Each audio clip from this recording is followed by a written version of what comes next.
Hello, everyone. Welcome back to the 3DXL podcast. My name is Ray. Alongside with me, as always, my other half of the 3DXL podcast, I Want to Rock, aka Unavailable Try Again, BKA D. How's it going, brother? How you doing?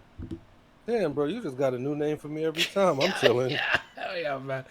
Real quick before we get into as far as the recap show, um, I do want to apologize as far as for the previous video. There was some audio issues and video issues, so I do apologize about that. I'll take the L there. So I try to make sure as far as this time it's a little bit better. So if you have any feedback Damn right, it wasn't my fault. or want to call me out, by all means, leave it in the comment section. Let us know. But I guess Don't blame the black guy. we'll jump into the 0 hour. I missed the 0 hour. All I know, I'll go through it briefly. If you want to give your thoughts, that's fine. The first match, I believe, was an 8-man person tag. That match went 5 minutes and 45 seconds. The winner was Athena, Billy Starks, Keith Lee, and Kojima. Second match I did kind of watch was Claudio and Josh Barnett. That one I did enjoy. It was 8 minutes and 15 seconds. That was a really physical, like tough match, especially in Josh Barnett's like neck of the woods. Freaking John Moxley was losing his mind in commentary, but Claudio did get the win. Third match was Nick Wayne and Luchasaurus. That match went 4 minutes and 55 seconds. Luchasaurus actually got the win, surprisingly. You were right on that one. I was wrong on Nick Wayne, but more on Nick Wayne later on. And I believe the last match of the 0 hour was the Acclaim versus TMDK. Went 9 minutes and 20 seconds. Didn't watch it. Didn't care. I kind of just was starting to pass out. Acclaim won. But any thoughts on the 0 hour? That you all professional with the match times and everything. I'm impressed.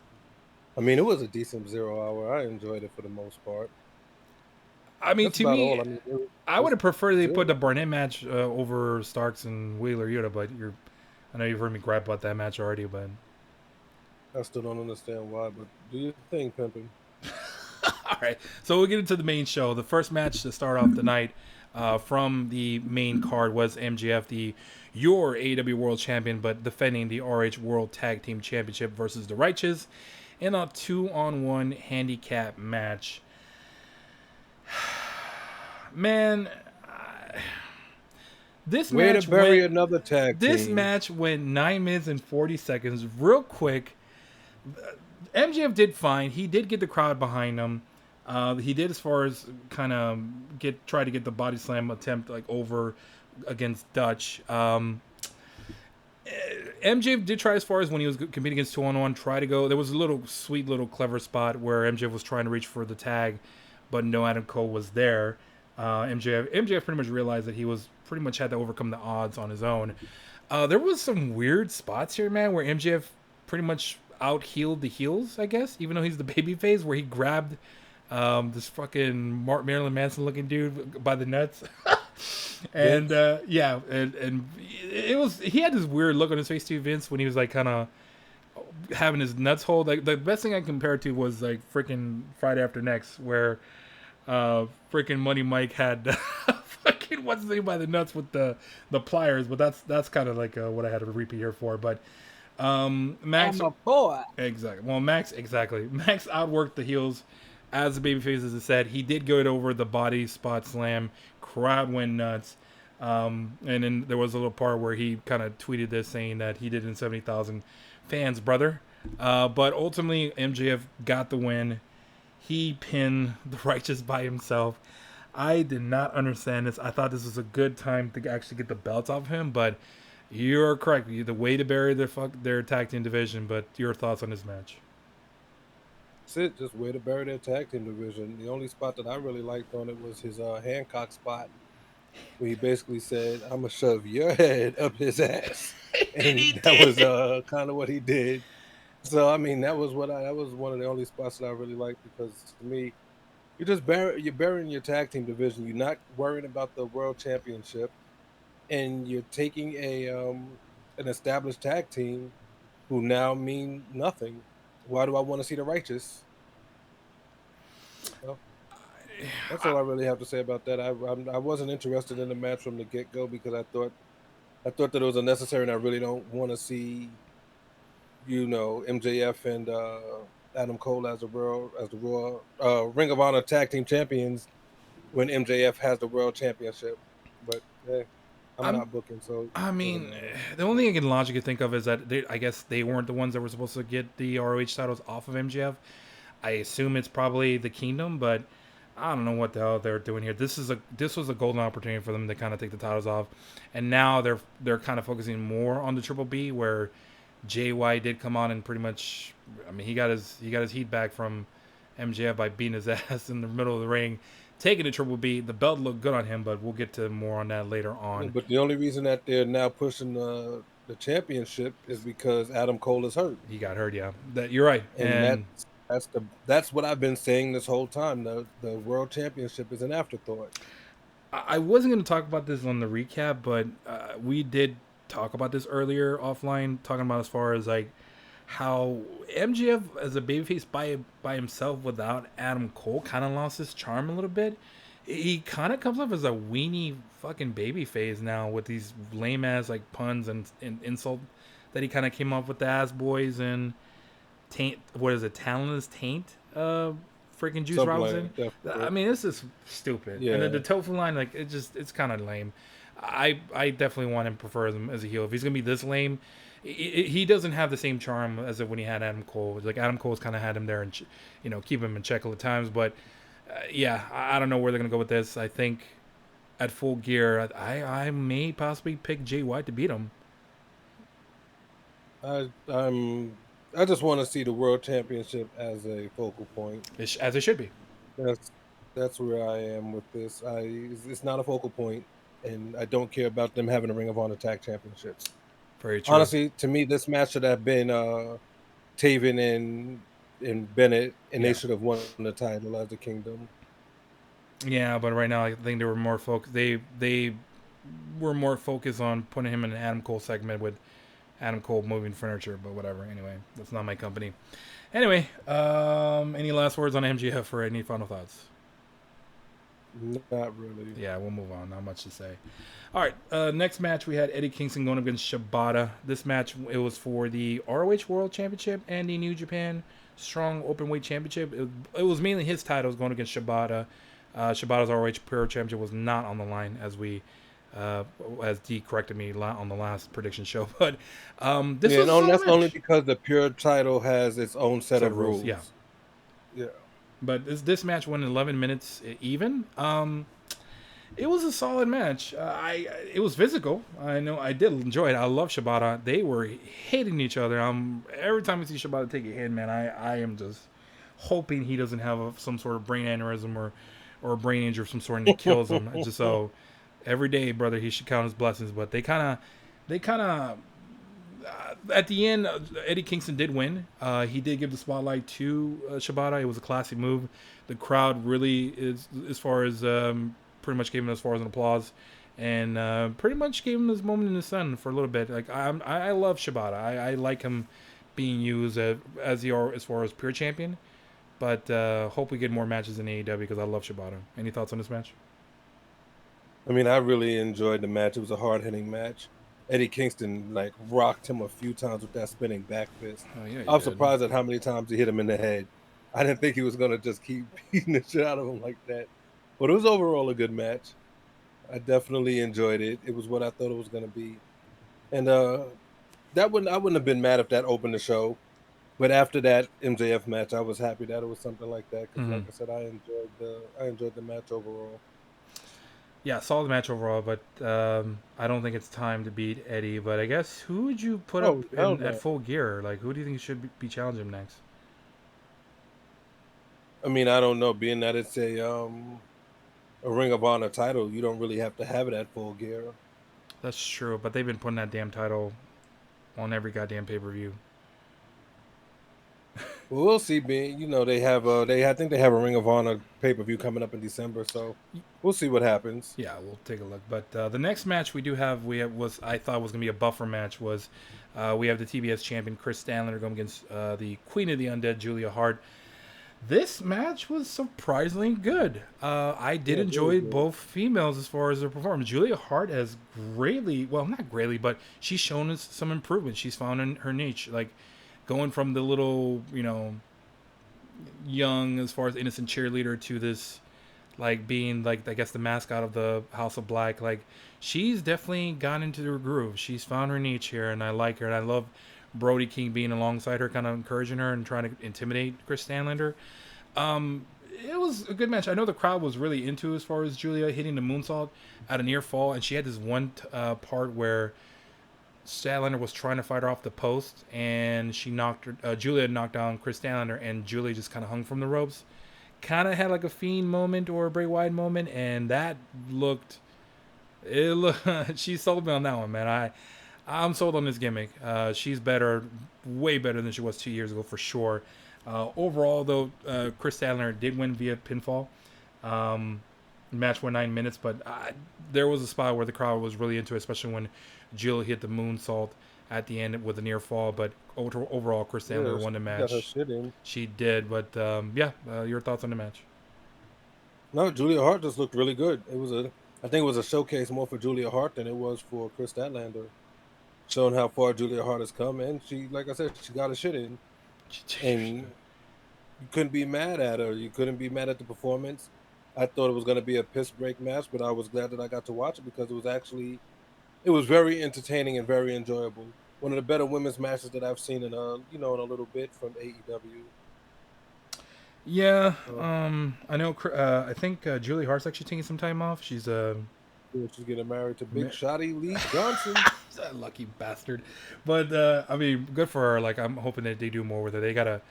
Hopefully, it's just a short break and she does come back and kind of terrorize, I guess, the women's division because they need something because women's division is pretty bland. But shout out to baby girl Timeless Tony Storm because she's damn sure gonna carry that bitch in the next year or so. So anyway, uh, move on to the next match. Was the I guess the 4-way tag match.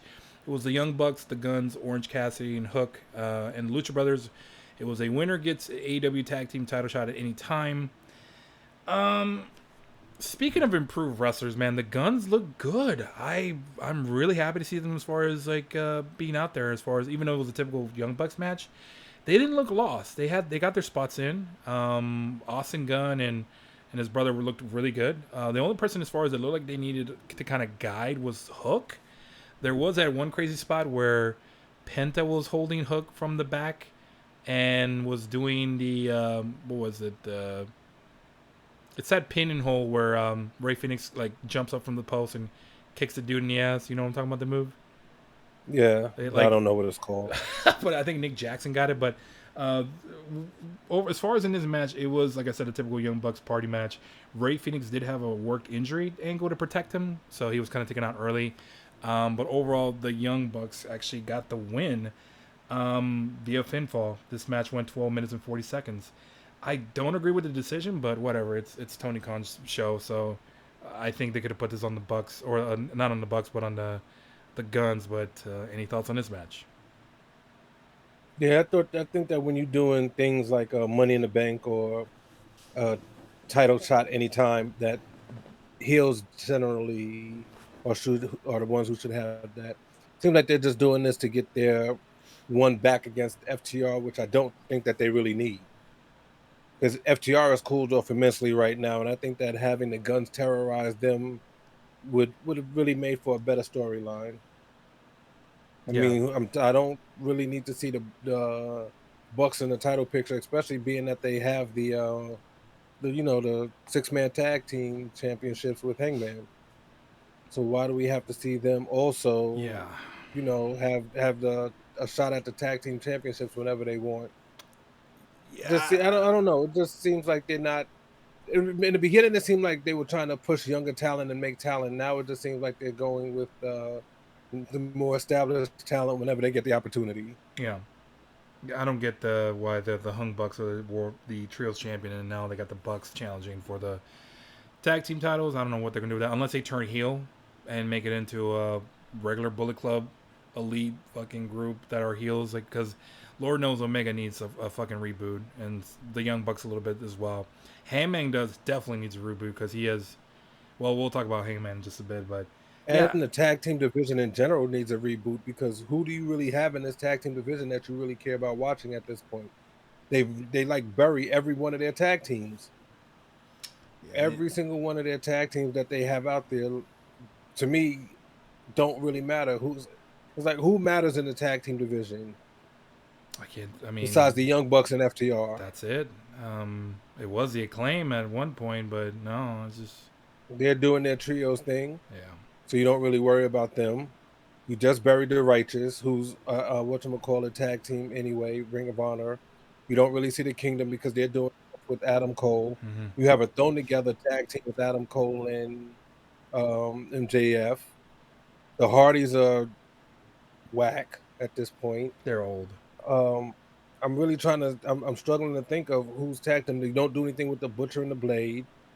The Workhorsemen don't get any time. So when they get a chance, people are screaming, "Who are you?" Yeah, I'm really struggling to figure out what tag teams they have that matter, there isn't, and and I and can't it's kind of weird. Like, think of I think you remember back in the day, like when AEW came about, as far as they were trying to put focus on the tag team division, and they just got away yeah, from and they that. had a bunch. The Lucha Brothers, you don't really worry about them as much anymore. The Top Flight is hurt. Santana and Ortiz have broken up. SCU is no longer around. That's true. Private Party was So I crushed early mean, too.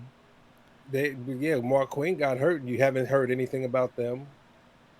So I mean, who do you have? You had Big Bill and Brian Cage who looked like they were doing something. Now they're far apart. So I try to think of what tag teams there are out there that's worth watching, and there aren't many. So they just Yeah, keep going back to the well of the Young Bucks and FTR. When I think that you could have really pushed the guns and made them into something. We'll get yeah, into it later, but Aussie Open's another team that they're not doing anything with. yeah. But now one of them is also on the shelf too due to an injury. But we'll get into that in a second too. Yeah, But yeah, but even before then, they took the Ring of Honor titles off of them right away. true. I don't know. So what were they doing with them? So the tag team division just is really Bad. weak, Yeah, which was when I shouldn't say which was when, but when they first started, that was supposed to be one of their strengths. Is the Young Bucks wanting and the FTR wanting to put tag team wrestling on the map. Now, who really cares? I guess we'll see, man. Because like hopefully, I mean, because they got to do something with the Bucks and Omega too. I feel like Omega's being misused right now. But I don't know. We'll see. Well, anyway, I guess They just need some. They need some tag teams. yeah, they got to do something with the tag team division. You're not wrong. Moving on to the next match, we had we had Swerve Strickland going against Hangman Adam Page. This was just pretty much a bit of a grudge match. It kind of turned a little bit personal for Hangman, especially with Swerve calling him out, Hangman Page. As far as him, he pretty much said like you went from being the AEW World Champion to opening up all out in the Battle Royale, but he wasn't wrong about that. Although Hangman did say like he was kind of, I guess, depressed with the whole CM Punk situation, and that kind of took him out. But I mean, come on, man, you're a professional. Like, be a big boy. Anyway, this match had some great heat, though. I will say that. Like, the Swerve was definitely over in his home crowd. Shocker in Seattle of all places, but I think there was a lot of Defy chants, but he's big in Defy. But Swerve was definitely over with this home crowd. I don't think they were sure, but I think the night prior to that, on that Sunday, Swerve was saying, "Are you going to boo the Hangman?" And they were kind of checking, like saying, "Yeah." So they were pretty sure that Swerve was going to go over. But Hangman looked good too, man. He looked great. He kind of worked a bit heelish, working as far as trying to get heat. Um, I mean, this was a solid match. It was the finish was great. I know we had the false finish. Prince Nana, I know you want to give as far as props to. Did give as far as a prop to Swerve as far as trying to knock out Hangman for a false finish. But overall, it's a great match, great heat. This was one of the more louder matches that the crowd really got into. Swerve was your winner though. The match went 20 minutes and 15 seconds. Swerve pinned the Hangman. Any thoughts on this match? Good match, like we expected it to be. I mean, I love the psychology of the match. Swerve was taking out Hangman's arm so that he couldn't effectively hit the buckshot. Hangman was messing over. He was working the hand that he stabbed with a pin during the contract Oh yeah, signing. I forgot about that. You know? And I do, you know how I feel about Prince Nana. I think that dude is awesome. And his dance when Swerve's music hits, like he's getting that over when you see the crowd doing the dance as well. Yeah, Prince Nana, he's added a lot. I didn't know what he was at first, especially when he was with the Gates of Agony and Brian Cage.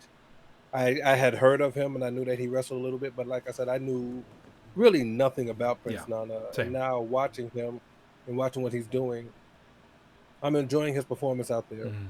I think that he adds a little bit something to it, and he's a good manager. I could really not always go for we have to keep the black people together, but I'm enjoying what he's doing with Swerve. I enjoy what he adds to the gimmick. I enjoy the Mogul Embassy. Mm-hmm.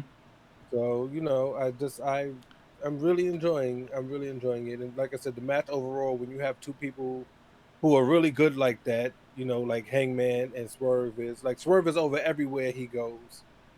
And he's one of those few he's really good on the mic and he's exceptional in the ring. Yes. And he has it. He has that it. Mm-hmm. So like I'm happy that it seems like they're about to start pushing him. I'm looking forward to that match he's gonna have with Danielson. Title And Tuesday. yeah, I'm happy for Swerve. And I want to see what they do with Hangman because I don't want to see them go back to that gimmick that he had before, where it was he was slipping into depression and it was woe is me kind of thing. Oh. We've done that. So I don't need to see him reset and come back. You have the trios championship. You guys need to do something with that. You guys need to work with it and do anything but woe is me. We don't need to see that again. Yeah, but, like same thing with Hangman. Like we need to do something with him. Like I don't know where to That's go what I'm with him talking ever. about. Yeah, Yeah, with Hangman, you need to do anything but that woe is me. I'm a drunk and I don't have any friends kind of thing. yeah. But it was a good showcase for Sora. But I agree with you on Prince Nana. At what point do we upgrade him from Prince Nana to King Nana? So he's great, bro. I love this guy. He's so over the top. You know me, I love over the top gimmicks, and he's up there, brother. But I know Brian Yes, he Alvarez is. loves him. Brian Alvarez loves him. He's about to put him in the Hall of Awesome, and only just like he's very selective on people when he puts them as far as in gimmicks, as far as overall performance, as being just great as far as like presenting in the ring, just being there as an added element. And he's perfect. Him and Swerve are a good combo. I'm just glad Swerve let him dance this time, as opposed to where he kind of made him like stop doing the dance. So, crowd's into it. I dig it. You dig it. Hopefully, keep pushing Swerve, and Nana's there along for the ride. So we'll see where they go with that. Yeah. Okay. Well, next match. Well, for me, this was I was not looking forward to this match. It was Ricky Starks going against Wheeler Yuta. Match went 9 minutes and 55 seconds. Didn't care for it. I actually had to go do something. All I know is that Starks beat Yuta. Any thoughts on this match?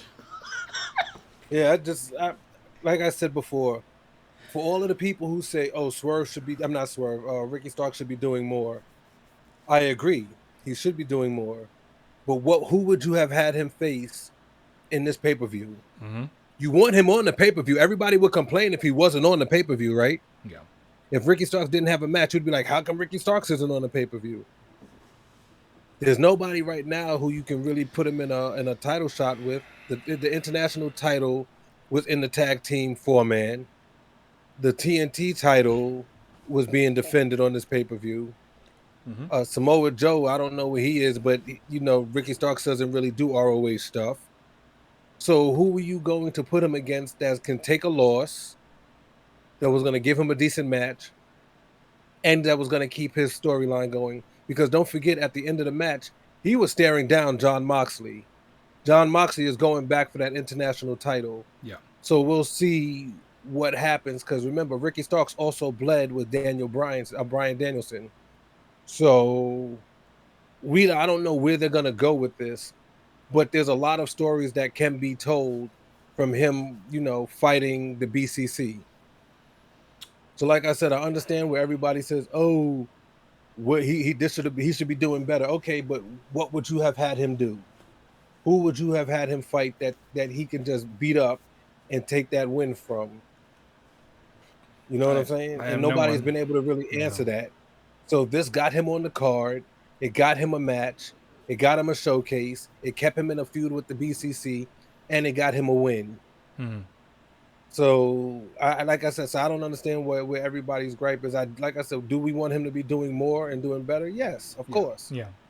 Can you complain when people are on TV? No, because there are a lot of people who aren't on TV. Like I said, look at Miro. Hobbs wasn't on the pay-per-view. Wardlow wasn't on the pay-per-view. Jay White wasn't on the pay-per-view. Mm-hmm. So the fact that he was just on the pay-per-view, it just boggles my mind that even though he was on the pay-per-view, it's just like, well, he was on the pay-per-view, but he wasn't in the spot that I wanted him to be in. Okay, but he was on the pay-per-view. He was Yeah. in between good matches. He had a decent performance. He was able to stare down John Moxley and even have Moxley give him, credit for being a good performer, and even have the thing where he was like, charisma doesn't make you, it's wrestling matches. So they're obviously putting something together here. It's just like, to me, like, I understand criticism, but sometimes you just have to, you know, take it where you can get it. Mm-hmm. You know what I'm saying? Like I said, people would have been mad if he wasn't on the paper. People are mad that he is on the pay-per-view. Yeah. What do you want? I mean, He's eventually gonna get his shot, but yeah. I mean, I what do you agree. want? I agree with you. Like, yeah. I mean, what? You know, I love Ricky Starks, man. I think he's better as a heel than he is a babyface, but he still makes it work as a babyface. But perfectly prefer him as a heel. But I think you're right. I think Moxley might be the next one he goes up against. And probably I think once Moxley beats Phoenix on Title Tuesday, which I do think he's going to win. I think Yeah, that's the next probably. program. I would like seeing Moxley and Ricky Starks. I think you're right. I think Moxley was calling out Ricky Starks and he was kind of staring him down. So I'm down for that at Full Gear. Yeah, and like I said, my whole thing with it is, like I said, I get what you're saying, where you want to see him do more, but you Right. still want to see him on the pay-per-view. You Yeah. know, Yeah. so when people saying like, and Willa Yuta is not just a pushover name. He is in the BCC, which means he does have some kind of clout because he's with Brian Danielson, Moxley, and Claudio. He has been the pure champion. He was with the best friends in them. So it's not like he's just this nobody who they just put together, Mm-hmm. who they just put on there and was like, hey, yeah, fight this nobody. No, he's gotten pins over Omega. He was in, you know, what is this? Was this? No, he wasn't in Stadium Stampede. He was in yeah, he was in Yeah, Stadium he was Stampede, seeing wasn't he? Champion and Yeah, and Blood and Anarchy. Guts. Yeah, Bloody Ghost too. Yeah, and Anarchy in Yep. Arena. So I mean, he's been in all of these. So it's not like Ricky Starks was just fighting a nobody. Yeah.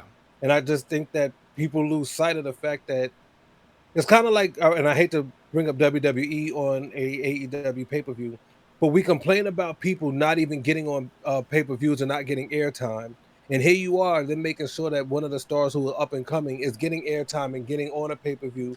And all we're worried about is that he's not doing more. Yeah, we want him to do more, obviously, but we still have to appreciate the fact that he's on there and he got a pretty dominant win. Mm-hmm. Was it a decent match? Yeah, it was a decent match. But did he look good in the match? Yep. And did he win it clean? Yeah. Well, like, I mean, sometimes he's, like I said, little victories Yeah. No, because he yeah. could have not been on the pay-per-view at all. Well, Tony has a habit of trying to get everyone on the damn pay per view, so I think that was just his way of trying to Yeah, keep not also everybody, Brian bro. Ricky Starks. But I know, but you have I mean, solid point. But I think it's pretty obvious where they're going to go now. Now that I think about it, so we shall see. I'm looking forward to that. So I guess this is kind of like a footnote going into Full Gear and makes sense why he beat Widow Yuta. But so anyway, And being the um, fact that he had just lost to Brian Danielson Danielson, yeah, twice. yep. I would love to see that again. So he needed a win over the BCC to make it seem like, to make it at least a, hey, yeah, Moxley, I'm coming for you next. Yeah, no, we'll And see. hey, and I would say he could go after Claudio, but Claudio's not the No, champion, so I guess it wouldn't mean as much, but no, Claudio will whoop his you never ass. know where it can go. So would Moxley, but We'll you see. never know. But he put up a good fight against Danielson. We'll take it. Well, we'll see, man. I'm looking forward to that I'm now. Like looking it's a forward good to program too. see where they're gonna go with him. Yeah, we'll take a look. But speaking of the BCC, next matchup we have as far as going up, Brian Danielson going against Zack Sabre Jr., the New Japan World TV Champion. That title was not online, but this was a dream match. Dude, this Quote match unquote. was incredible, dude.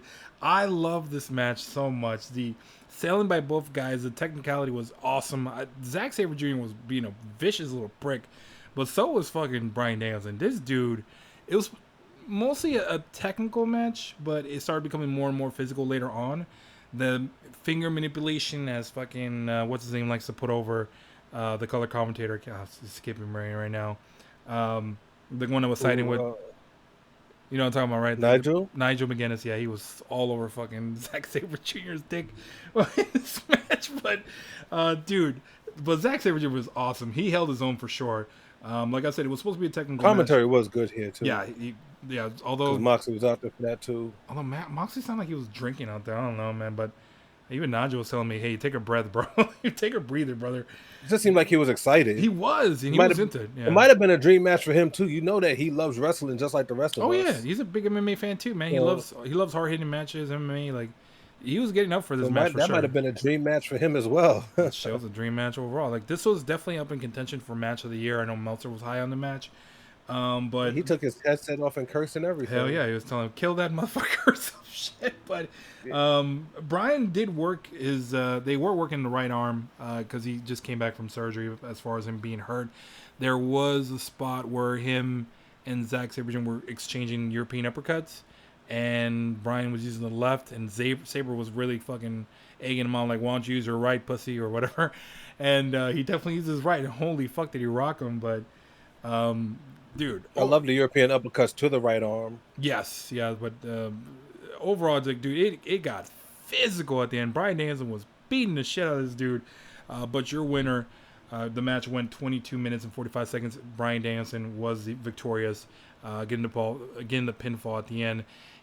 There was a spot at the end where he tried to get a handshake from Zack Sabre Jr. Zack Sabre Jr. declined, walked away. Danielson was not too happy, but there was a little sweet moment with him and Aubrey Edwards, because Aubrey was at ringside when Bryan Danielson retired in Seattle. So that was actually a nice little callback to that. But your thoughts on the match? I do also like that Moxley was like, I wouldn't have shaken his hand either. I can understand it. We just had a hard physical fought match. You know, you don't want to shake people's hands. So I like that he said that also. But I thought it was a good match overall.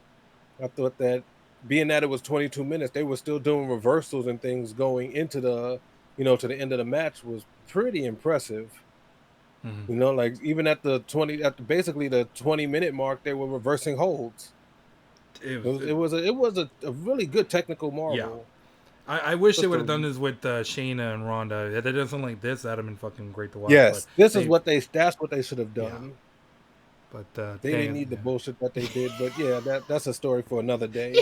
I think that this was a good match. Fantastic. It was just a very, very good match. Where would you put this?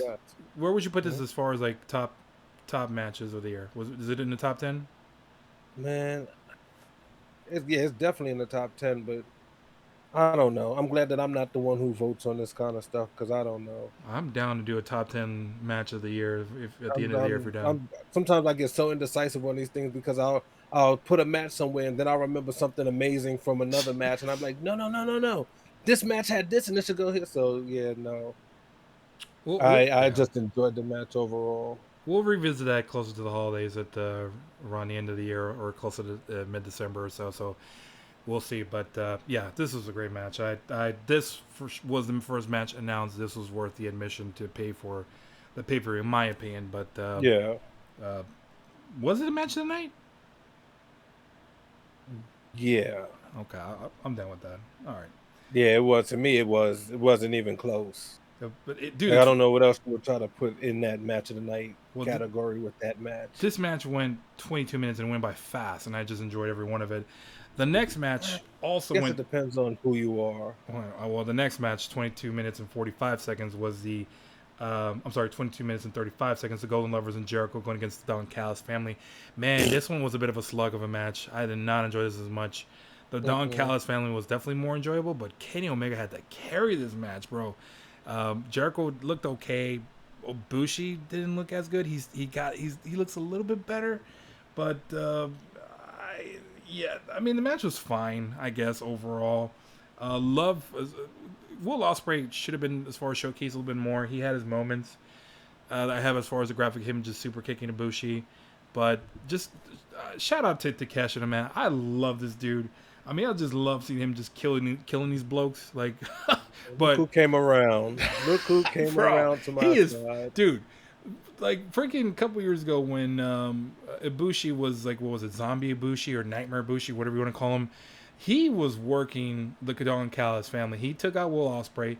He took out Sammy Guevara. That shit did not work on Takesha. Takesha just killed this motherfucker and said, "Fuck your zombie gimmick." But dude, I love Takesha, man. They really should elevate this guy as the top guy on the Dalton Callis family, and hopefully challenge for the title because I could see him being a hell of an AEW World Champion. But overall, the winner, At some point. yeah, at some point, hopefully in the near future. I would say in the next 2 years, I'll give him that. Your winner, Don Callis and the family via pinfall. Any thoughts on this match? They looked old. You talking about the Golden Lovers and Jericho? Yeah, Bushi, Jericho, and Kenny Omega looked old. Yikes! And I hate to say that, but they looked old in this match. It basically looked like the old guys versus the young guys. Yep. And as much as I like Jericho and as much as I like Kenny Omega, I mean I like Ibushi, but he's not topping any of my lists just because I'm not as familiar as with his work. I've seen his work, but I'm not as familiar with him as I am with everybody else in this match. It wasn't for me. Yeah. Like if you want to say there's a match that I didn't care was on this card, it wasn't Ricky and Yuta. It was this. Yeah. I was bored to tears. Oh my god! It did drag, bro. It did feel like it dragged. I'm not gonna lie, but now that I think about it, you said you called them old. I would agree with you on Ibushi and Jericho, man. But I think I told you this past week on Wednesday when Omega is doing the "You Can't Escape" move. He's been 50 and 50 on these spots, man. He sometimes gets it, and he doesn't get it sometimes. So it might be the age catching up with him or the injuries, but he looks like he's kind of the wear and tear is starting to catch up to him a little bit. But man, that kind of sucks. Even Nick slipped in their match in the finish. What was the finish on the top rope when he they were going to do it wasn't the BET trigger yet. It was right before the BET trigger. He went to go and I believe it was Kyle Fletcher. He ran to the ropes and he went to do like a the float over the rope kind of thing, and he just slipped and fell. And they were like, "Oh, even though he slipped and fell, he still hit the move." Oh, or was it Penta? It might have been on Penta. And it was Penta because it just looked like he was an idiot just sitting there waiting to get hit because he slipped. I think so. They did like a double clothesline kind of thing. So it's just like they're looking old. I don't know if maybe they're hurt or I don't know. Just those two matches didn't really do it for me on this pay-per-view. Yeah. Well, hopefully. Still like them. Oh yeah, absolutely. But same thing with Omega. Going back to Omega, than what we're talking about with the Bucks and him, man. They got to do something with these guys, man. They're too good to be. Especially Omega. I think I read somewhere where Omega has lost 7 pay-per-views in a row. Did you know that? Well, no. Then they should have had the Bucks lose, and they should all be losers and have to, regain themselves. It might be time to turn me heel, brother. I don't know. I'd be for it. I was all for the belt collector. I was for the Young Bucks and Nick Jackson doing the reverse crowbar or reverse handlebars, the reverse Hogan. I love that. I was here. Like I said, I'm here for them as dickheads. Yes, they're way more fun that way. They are good at that. And Kenny Omega, his title reign was, the belt collector was great. So the only one that hasn't been a heel yet, it seems like, is Hangman. Yeah, and I wouldn't mind it. Well, we'll see what happens, but I guess I wouldn't mind watching him feud with the Bang Bang Gang. Bullet Club versus Bullet Club. Mm-hmm. Or Levers. Well, we'll see. I don't know. We'll see what happens, man. But they got to do something. But moving on to the next match. This one was a little bit better. This was the AEW World Tag Team Champs FTR going against Aussie Open. I do remember you went with Aussie Open. I went with FTR. I felt like I made a mistake as far as picking FTR because I feel like Aussie Open would have been a better pick to win, especially after the Young Bucks had won the Anytime Challenge match. And man, it was a solid match overall. Like, unfortunately, Mark Davis was injured. He did fracture his wrist. Which is unfortunate. Yeah, he just came back from injury, and he worked through it. The match went 20 minutes and 25 seconds, and it was a great match overall. Aussie Open towered over these dudes. They were fucking huge compared to FTR. And at one point, I thought they were going to win, but I feel like they were supposed to win, judging by the way the match was designed. But they may have called an audible when FTR kind of because me and you both agree that they've kind of lost a lot of steam. They may have called the audible and just decided to keep the belts on FTR because Mark Davis got hurt. Who knows? But it feels like the Aussie Open should have won, but they didn't. But that's my speculation. But any thoughts on this match? I mean, it was a good match. It was a solid match. I'll say that it was solid. I'm not going to say it was overly good. It was a really solid match. I just think that like I said before, Aussie Open is a good team. They got screwed over with the Ring of Honor titles. Yeah. They're not making them look strong. They're getting buried along with the tag team division. FTR lost a lot of steam when CM Punk came back and had all of his issues because they were, they started getting overshadowed as being Punk's friends, and all of the nonsense was just getting more publicity to them, and they just haven't seemed to get any steam. Everything has been pretty much the same every time they go out there. There hasn't been any kind of big feuds. It doesn't seem like there's no intrigue. It doesn't seem like they're going to lose. This was the first time when it seemed like there was a chance when that they could lose, and I think they should have lost. Let them do a chasing or something. Yeah. But this wasn't it. Yeah, I guess. Yeah, it was fine. I guess the match was a better. solid match. Yeah, I guess after watching that 6-man tag, probably this felt like one of the greatest matches of all time. Oh, anyway, yeah. I mean, that's a shame. Hopefully, best wishes to or speedy recovery to Mark Davis. Hopefully, he gets better because I feel like they came in as far as signing with AEW, and I hope they continue to push him later. But I think Kyle Fletcher will likely. He's a beast. He's good, man. I think he's with the Downcast family at the moment. Well, he might be a part of the Don Callis family, as Don Callis was saying. It was like an audition this past Wednesday. Yeah. Well, and still, he looked good, but he looks like Will Ospreay light. But I mean, that's part of the stable. Yeah, they're the stable together. Makes sense. So, yeah, I guess that's it. No, any other thoughts before we move on to the main event? Nope. Okay, main event time, guys. Stick with me on this one. FTR, like I said, did win that match, but main event, this one I'm going to go in a little bit of story mode, so just hang tight, D, real quick. I'm going to go through this as quickly as possible. So we had the TNT champion Christian Cage going against Darby Allin in a best 2 out of 3 falls. Oh, wow, here we go. Going into the pay-per-view, Christian Cage challenged Darby in a 2 out of 3 falls match because Christian said Darby couldn't beat him in a wrestling match. Although Darby did oblige and did exactly that, and he did as far as get the first pin, pinning Christian Cage for the first fall. Clever little spot with Darby using the turtleneck against Christian. I do have as far as a graphic with the turtleneck being covered over Christian Cage's face. Christian Cage looked irritated, but his hairstyle looked all jacked up towards the rest of the match. But the next spot I have here, there was a horrific spot. I cannot believe Darby agreed to do this. Was the Christian Cage throwing Darby onto the steel steps. Oh my God, I could not believe what I saw when he did that, but not sure. I'm not gonna lie, that one scared the shit out of me, dude. For real, I don't know why he does this crap, but not sure why Darby would agree to do this. I'm shocked he wasn't even paralyzed at this point. Darby was being Jeff Hardy-ish. Yeah, that is a role model, but Darby was being checked on by Doc Samson. The second fall did go to Christian Cage via count out. While setting up for the third fall, while they were checking up on Darby Allin, Christian Cage, for whatever reason, just started ripping up the freaking mat and exposed the hardwood floor. While Darby was being as far as carried off with the stretcher or gurney, whatever the fuck it's called. While that's happening, Christian did jump off the post and onto Darby while on the stretcher. Cage did as far as rolling Darby into the ring to try to finish him off. Put Darby in the Scorpion Deathlock. Darby goes for the eyes because I don't know if you saw the little pink nails that he had, but that was really weird in my opinion. He did break a nail. Cage tried to, and during the match, somehow shenanigans started happening.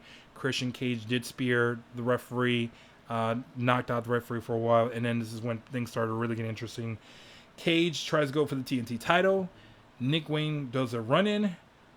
But at the end, it turned into a 2-on-1 situation where Nick had the title. Darby was pretty much telling him like this piece of shit like has gone like giving us all kinds of shit. Hit him with the TNT title. Nick Wayne turns on Darby Allin, justifiably so. And Christian Cage gets the third pin, and Nick Wayne sides with Christian Cage. You know what's weird about that? Not to cut you off. Yeah. That's so against Darby's character. How? To tell somebody to use a foreign object, Yeah. he's usually the holier than thou face. I think at He that point doesn't do tired. that I kind think he of was just stuff. tired of Christian Cage, I guess. Just weird that he told him to hit him. Yeah, but I mean, yeah, it was weird. But I mean, it was a good match. Match went 25 minutes and 25 seconds. I believe Sting later on would make a run in to try to save Darby, and then Luchasaurus would also make the run in. But Christian Cage did win the title. Then they were set up for the Concerto match or Concerto shot spot. Lights go out. That we have as far as this feature presentation thing that happens with the lights coming back on. Out You know what was great comes about that? what? That could have been Sammy Callahan also. Sammy 'Cause Callahan? that's something that Sammy Callahan does, and he is not an Impact anymore.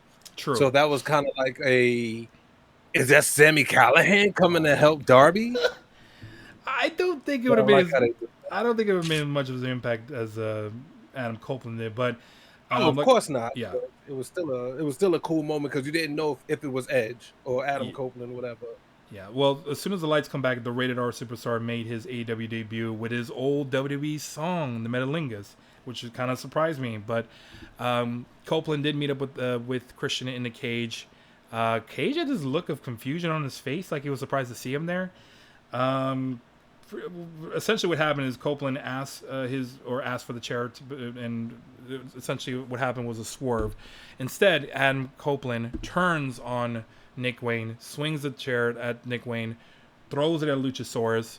Not Christian, but Edge. Adam Copeland cross rings as far as the ring, hits the spear on Luchasaurus, makes the save. Edge is all elite. I mean, Adam Copeland, the Radar Superstar, is all elite.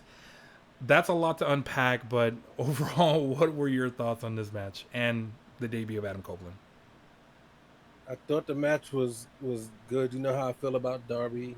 Mm-hmm. I was tired of him going for his TNT title. Um, when I saw Adam Copeland, I thought it was funny that the last time we saw Adam Copeland and Bryan Danielson in the ring, they were getting stacked by Roman Reigns. Um, but I did think it was interesting. He looked happy. Yeah. You know, I'm not the biggest Edge fan. I like him and I like his work, but I'm more of a Christian Cage fan. So seeing him was cool. I thought it was interesting. I'm glad that he's in AEW because I think that he can, serve a purpose. He can bring some more credibility to the company. Yeah. Because he is a big name. He is a champion. I think he can bring a lot of production and a lot of storytelling because he's been in the business for years. Mm-hmm. So, I mean, it's definitely a good pick. Anybody who says that it's not a good get or a big pickup, they're just kidding themselves. Edge is Adam Copeland. Rage is our superstar. Fuck it. He's a big get. Yeah. And to see what he can do with Christian, I'm really interested to see where that goes. I'm interested to see if he actually goes for championships. Mm-hmm. And I'm just interested to see how he looks. Man is almost 50 and he looked great going against Sheamus in his last match. So I'm curious. Of everything, I'm curious. That's the best way to sum it up. I'm curious. Well, Adam Copeland did give his mission statement. I think is what he said at the press conference. But some cool little details regarding as far as Adam Copeland, the reason why he went to AEW. Like he pretty much saw that how much fun Christian Cage was having in AEW, and we've both been enjoying as far as his gimmick run so far. And I think he kind of came up with the choices as far as retirement or staying in WWE or going to AEW. I believe he said he actually asked his two daughters what to do, and both of them insisted on him going to have fun with his Uncle Jay. So he's going to end up retiring with his best friend, Uncle Jay. So that's kind of sweet in the same way, too. Another thing, too, is, like, I don't know if you knew this, but the intro of You Think You Know Him is actually Beth Phoenix that said that. That was kind of a line from him. I don't know if you were aware of that. Oh, no, I didn't know Yeah. that she did it for this one. Yeah, but that's kind of I thought it was a cool little details they've added on here. But yeah, he said he's in there for the long run. He did, dude. He looked. Oh, he's full time. He is full time, and I'm kind of looking forward to see what he does. But dude, he's towered over some of these AEW guys. Like when he was next to Kenny and Jericho, he just fucking towered over them. Luchasaurus looked kind of average size next to Adam Copeland. So I You don't know know, who else man. giving me that effect? Billy Gunn. Yeah, same thing. The dude is just massive for these guys. They're huge. Like I guess when they're in WWE, you don't realize it because everybody's that hype. But when they're in AEW, you're just like, God damn, bro, Mm-hmm. you're just tall. You're tall as a motherfucker. Hell yeah. Well, but I'm kind of I'm like you. I'm curious to see where they go with it. When he gave his mission statement, one of the things he also listed was going for the AEW World Champion. I do have a graphic. I think I sent you this with MGF, Randy Orton, and Edge in the photo. So that I thought it's weird how MJF gets in the middle of Please these. stop tweeting me this picture. Dude. So looking forward to the future, see what it. But out goes CM Punk, in comes Adam Copeland. I think that's a good exchange. I feel like we're kind of trading guy or people around where Jade Cargill is on her way to WWE, and I feel like Mercedes Moné is on her way to AEW. So it's gonna be interesting next year or so. See how these wrestlers perform, but hopefully everyone is happy where they're at. That's ultimately that's the goal here. Everyone should be happy and support each other I'm and just root glad for they each have other. an option. Yeah, exactly. That's AEW is a good. Tribalism is stupid, and I know I don't. I hope we don't get into that 5-10 minute rant regarding as far as tribalism, but everyone should be happy that there is an alternative because that made WWE better. We'll leave it at that. But I mean, overall, I thought it was a Like what decent. Huh? you be a dick. No, I said like what you like. Don't be a dick. Exactly. That's Just it. don't add these people, man. Just be happy for them. But even MJF kind of had to break character and say, like, guys, we're rooting for each other. But yeah, decent More money show. for them. Exactly. Yeah. I mean, it's yeah. Even WWE is making more money overall because of AEW. They got like what 1.5 billion, some crazy ass number. But the wrestlers now they can negotiate because you can't just be Exactly. like it's my way or the highway. It's like, well, there's another company over there that I can go to, so it's not really your way or the highway. It's your way or the other company, bro. Exactly. Come to AEW with this goofy ass Booker. Anyway. Yeah. Um, I mean, I thought it was a decent show. Not the best pay per view of the year, but I thought it was okay. But any overall thoughts on the pay per view? Solid, just solid. You had the one dream match, which, as they put it, was a dream match. It was a good match, best match on the card, match of the night. Dream match. Up there for a contender for you know, Mm-hmm. match of the year. Uh, I was happy that Darby didn't win, but I'm hoping that this takes him completely out of the TNT title picture because I'm tired of seeing him in the title picture for that one. And I'm hoping that they build some storylines off of this, some actually interesting storylines. Right now, it seems like they're going in some good directions with Swerve and Mm-hmm. Danielson, the number one contendership. Edge versus Luchasaurus. I'm definitely interested in seeing. You know, Jay White and MJF. MJF. Yep. Hopefully, the Ring of Honor titles will go to a tag team, actual tag team, and he focuses more on the title while still being in his program with Adam Cole, whose main objective was trying to get the title at one point before all of this other stuff. And Ricky Starks, like I said, I'm happy that he maintained his heat, and hopefully he'll be feuding with John Moxley. So it looks like there's a lot of promise coming out of this Yeah. pay per view, and hopefully they continue to move forward with it. Yeah. Tony Khan was pushing, saying that it was an end of an era and start of a new one. So it kind of does feel like that, especially marking Adam Copeland's debut. So feels like more people are smiling, more people were happy to be there. Like even Shibata's happy to be there. Like it's good. Like it's a different vibe now. It feels like. Yeah, it feels like I want to rock right now. Dude, got it. That's what it feels That like. I was telling D, I was begging him to do that shit. I'm glad he did because I hope D listens to that because it does not sound like D. Comment in the section below if you don't think that was D. Anyway, any last words? No, not really. Just a good pay per view. If you haven't gotten a chance to see it, it's definitely worth a watch, especially the Zack Sabre Jr. and Bryan Danielson match.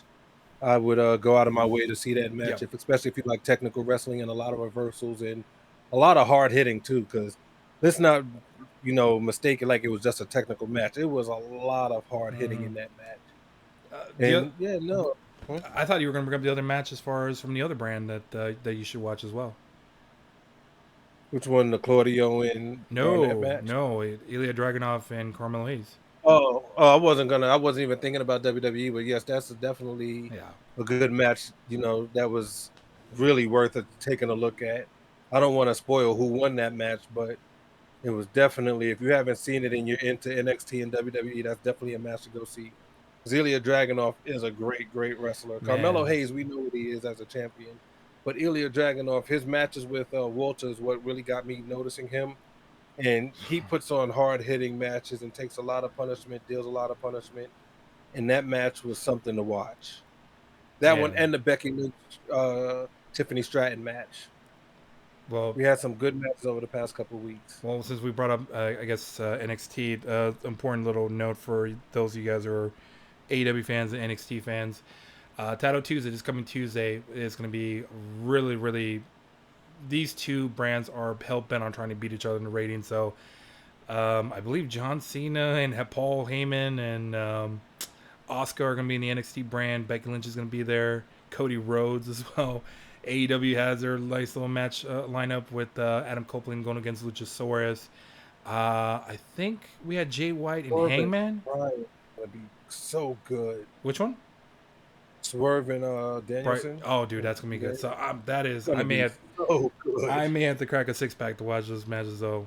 I don't know if we'll do anything for that, but the last thing I'll say is will have a prediction show for the WWE Fastlane. payback or Fastlane. Is it? Yeah, it's Yeah. Fastlane. Okay. Other than that, that is pretty much it from us, guys. Thanks everyone for listening. For D, I am Ray. We'll be back later, everyone. Peace.